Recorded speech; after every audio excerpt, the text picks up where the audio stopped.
its fourth under President William Ruto's administration. The latest proposal promises fully funded university education for all direct entry students, marking a dramatic shift from the controversial student-centered funding model. But with universities already battling crippling funding deficits and mounting debt, can the government realistically afford to make higher education free? And Musungu with the details. For the fourth time under President William Ruto's administration, Kenya's university funding model is set for another overhaul. The president now proposes full government funding for all students admitted directly to universities.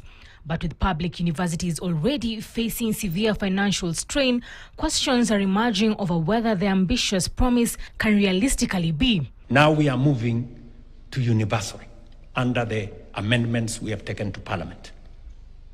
So going forward, any university, any student, so long as they have passed their exam and they have been placed in a college or a university, each one of them will get full funding for their higher education.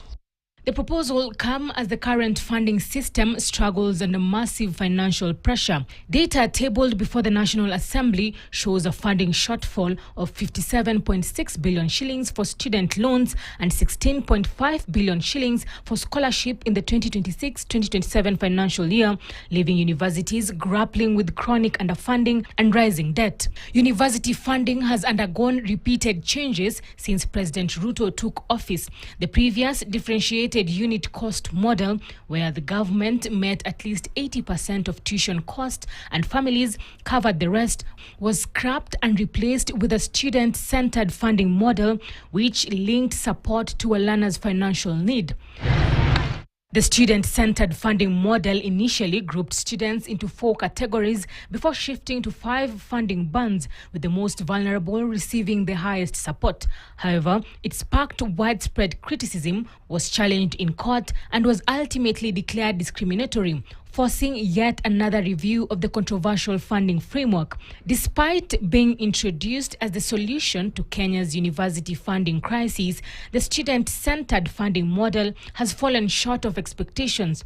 3 years later, universities receive only about 60 to 70% of funding they require, while at least 11 public universities remain financially insolvent.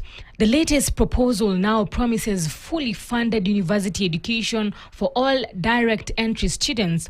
Yet, with institutions already struggling to stay afloat under the current system, the biggest challenge may not be the promise itself, but whether the government can consistently raise the billions needed to deliver it. And Musungu, KTN, Nairobi.